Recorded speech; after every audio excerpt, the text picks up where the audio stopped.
Ya, assalamualaikum warahmatullahi wabarakatuh. Bagaimana kabar?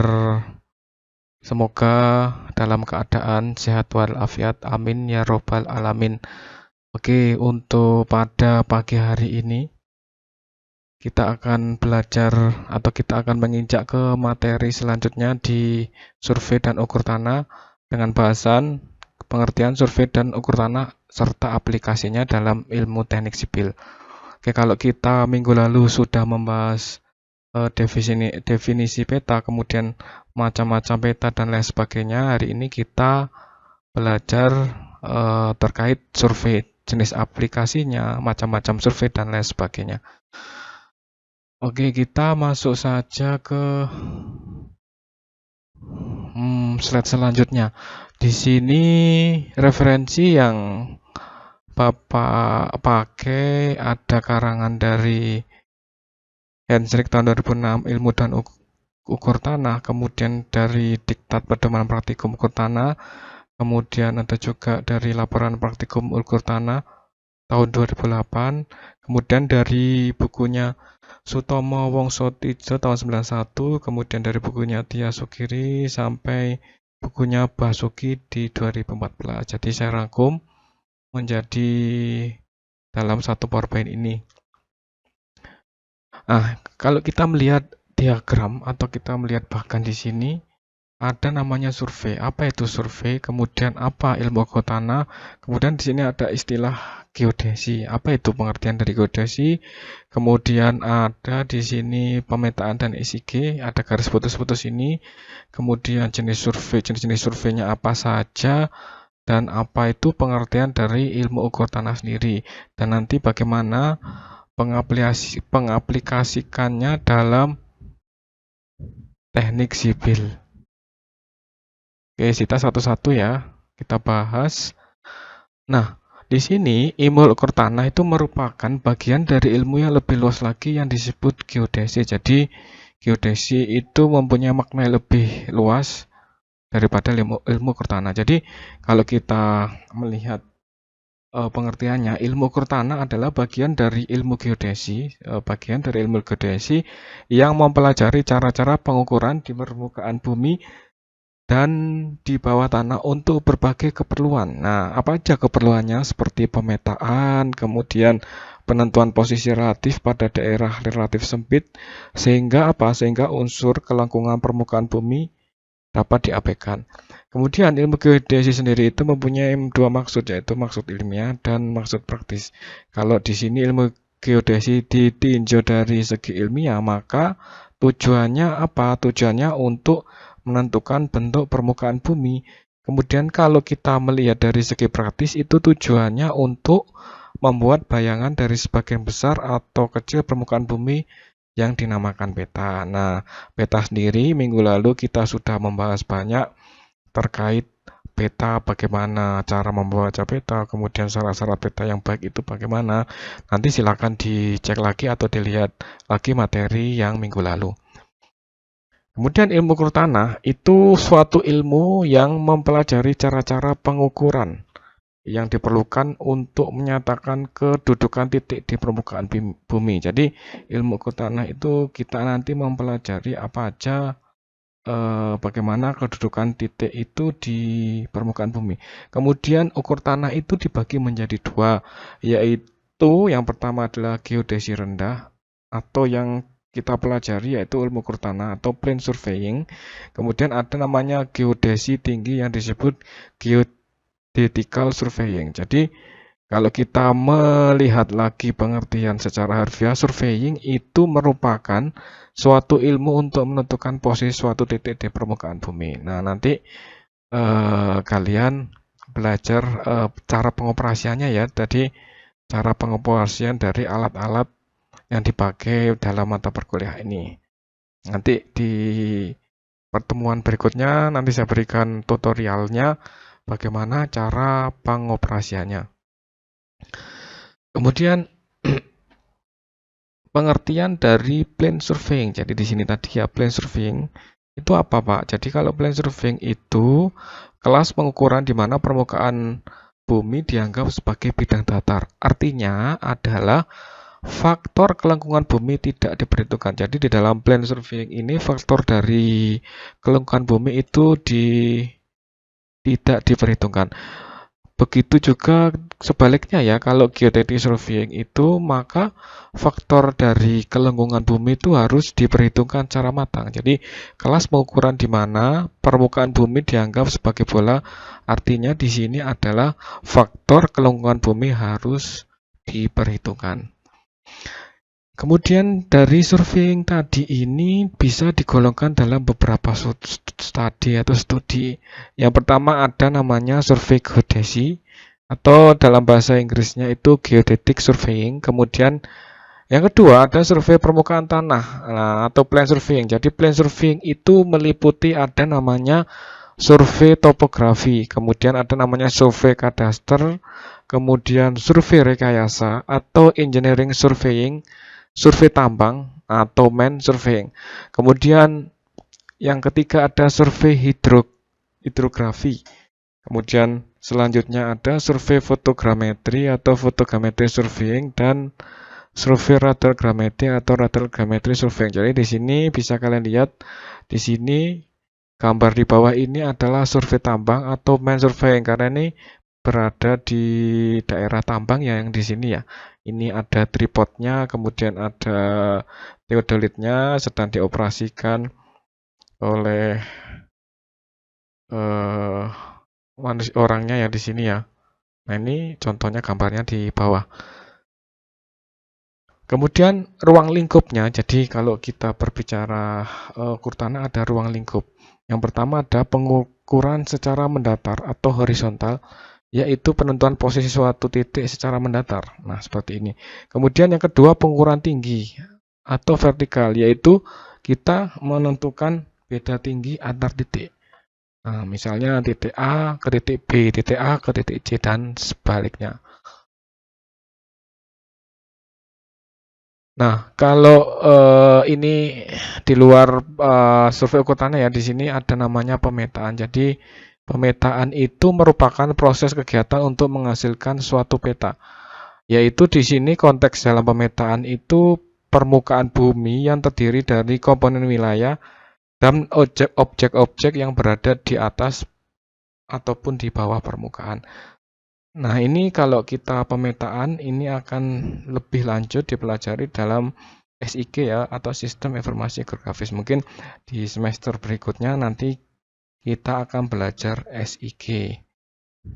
Ini supaya kalian lebih secara garis besar aja ya, supaya kalian tahu bahwa di sini ada komponen dari SIG. Jadi adanya data, kemudian ada perangkat lunak, softwarenya, ada hardwarenya, perangkat keras, ada pengguna itu kita atau user atau manusianya, dan yang terakhir ada aplikasinya untuk pengoperasian SIG ini. Kemudian implikasinya apa Pak dalam pekerjaan teknik sipil ini? Yaitu yang pertama untuk bangunan gedung, kemudian untuk irigasi, bisa juga nanti untuk jalan raya, kereta api, dan lain-lain. Di sini contoh di bawah adalah pada jalan raya. Nah ini, kemudian yang sebelah kanan ini untuk bangunan gedung. Nah ini namanya tripod, kemudian di sini namanya ada teodolit. Secara umum, lingkup tugas juru ukur atau yang disebut dengan surveyor dapat dibagi menjadi 5 bagian. Jadi surveyor itu mempunyai beberapa tugas. Yang pertama adalah analisis, penelitian, dan pengambilan keputusan, yaitu meliputi pemilihan, metode pengukuran, prosedur, peralatan, dan sebagainya. Kemudian surveyor juga pekerjaan lapangan atau pengumpulan data. Jadi sebagai surveyor itu juga sebagai pengumpul data di lapangan. Tugasnya apa? Melaksanakan pengukuran dan mencatat data di lapangan. Jadi pada waktu survei primer kita mencatat data-data apa secara real yang diperoleh di lapangan. Kemudian yang ketiga yaitu menghitung dan pemrosesan data.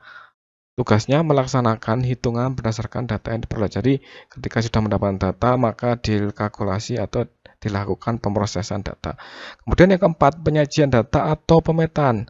Di sini menggambarkan hasil-hasil ukuran dan hitungan untuk menghasilkan peta, gambar, dan sebagainya. Jadi dari hasil survei kalian, survei primer, maka akan menghasilkan suatu data atau pemetaan.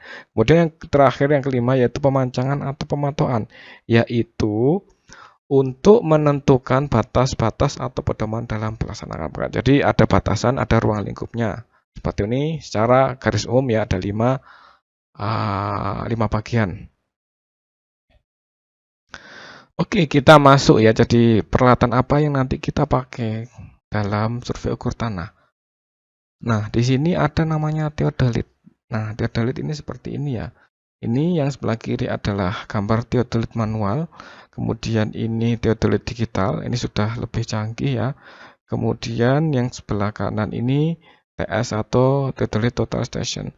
Jadi fungsinya apa? Di sini theodolit itu fungsinya alat ukur penyimpan ruangan dengan teropong, sama seperti halnya waterpass ya, sama juga, dan dapat bergerak secara vertikal dan horizontal serta dilengkapi pembaca sudut digital. Jadi dilengkapi pembacaan ini, nanti di sini terlihat pembacaannya. Kemudian theodolit itu merupakan salah satu ukur tanah yang digunakan menentukan sudut mendatar dan sudut tegak. Sudut yang dibaca bisa sampai pada satuan sekon atau detik. Kemudian apa saja pekerjaan yang diperlukan dalam ukur tanah? Biasanya dalam pekerjaan ukur tanah, theodolit sering digunakan dalam pengukuran garis poligon ya, ataupun pemetaan situasi maupun pengamatan matahari. Kemudian theodolit juga bisa berubah fungsi menjadi PPWD bila sudut vertikalnya di bawah 90 derajat. Kemudian dengan adanya teropong tersebut, maka theodolit bisa dibidikkan. Jadi bisa dibidik ke segala arah, tergantung nanti kebutuhannya. Kemudian untuk pekerjaan bangunannya, contohnya misalnya bangunan gedung, theodolit sering digunakan untuk menentukan sudut siku pada perencanaan atau pekerjaan pondasi. Bisa juga digunakan untuk mengukur ketinggian suatu bangunan bertingkat. Jadi dengan theodolit ini nanti bisa menentukan ketinggian dalam suatu bangunan tertentu. Kemudian ini adalah waterpass ya. Jadi macam-macam bentuk waterpass di sini. Yang sebelah kiri dan sebelah kanan. Jadi sama halnya dengan theodolit. Jadi waterpass itu alat ukur menyita datar dengan teropong yang dilengkapi dengan nivo dan sumbu mekanis tegak sehingga teropong dapat berputar ke arah horizontal. Jadi ini untuk pengaturannya di sini, bagaimana cara pengaturannya ketika dibutuhkan. Atau nanti di sini dilihat ada nivo. Jadi nivo itu fungsinya untuk menentukan titik tengah ya. Nanti ada gelembung-gelembungnya di sini ya. Nanti kita coba saya berikan video tutorialnya. Kita mengenal nama alat-alatnya dulu ya. Kemudian ada namanya GPS. Ya, ini kan sudah umum ya GPS. GPS navigasi, kemudian ada GPS geodetik ya, atau Global Position System. Yang fungsinya untuk menentukan koordinat mana nanti yang diambil. Kemudian selain itu ada peralatan penunjang, ada tripodnya, yaitu fungsinya untuk tempat dudukannya, waterpass atau theodolitnya. Kemudian ada rambu ukurnya. Nah, ini untuk menentukan ketinggiannya. Kemudian ada pita ukur seperti ini. Kemudian ada kompas. Kemudian juga ada meteran saku. Perlengkapan lainnya bisa didukung ada payung, palu, dan paku seperti ini. Nah, mungkin itu dulu ya. Jadi kita mengenal tadi berbagai macam survei dan alat-alatnya yang akan kita pakai. Nah, nanti bagaimana pengoperasiannya? Nanti saya berikan video tutorialnya. Dan semoga misalnya diperbolehkan untuk survei atau untuk kita praktik secara langsung di lapangan, nanti dilihat kondisinya dahulu ya. Sehingga apa? Sehingga nanti ketika sudah diperbolehkan kita nanti dibagi menjadi beberapa kelompok seperti biasanya, sehingga kalian bisa lebih mengenal praktek, memegang alatnya, dan bisa langsung misalnya praktek di lapangan. Oke, mungkin itu dulu ya. Saya ada oleh-oleh untuk kalian. Jadi di tugas ini ada tugas kedua ya. Kemarin sudah tugas pertama, ini ada tugas yang kedua, yaitu jelaskan. Di sini ada jelaskan langkah-langkah kerja dalam penggunaan alat. Jadi yang sudah jelaskan ada statis atau tripod, ada rambu ukur, pita ukur, kompas, dan meter saku. Jadi bagaimana langkah kerja dalam menggunakan alat tersebut. Kemudian silakan tugas tersebut ditulis tangan, kemudian dikumpulkan pada slot di Google Classroom, jangan di kolom komentar atau di email. Pengumpulan besok ya, jadi ini cuma 5 aja, silakan dikerjakan secepatnya sebelum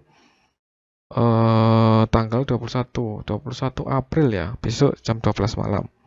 Kemudian yang tidak mengumpulkan, saya anggap tugasnya hangus dan tidak ada nilainya, makanya segera dikerjakan sesuai dengan waktunya.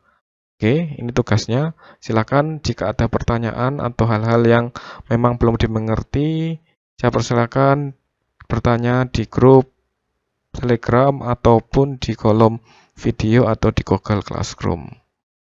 Oke, terima kasih atas perhatiannya. Semoga menjadi ilmu yang bermanfaat. Oke, assalamualaikum warahmatullahi wabarakatuh. Tetap semangat.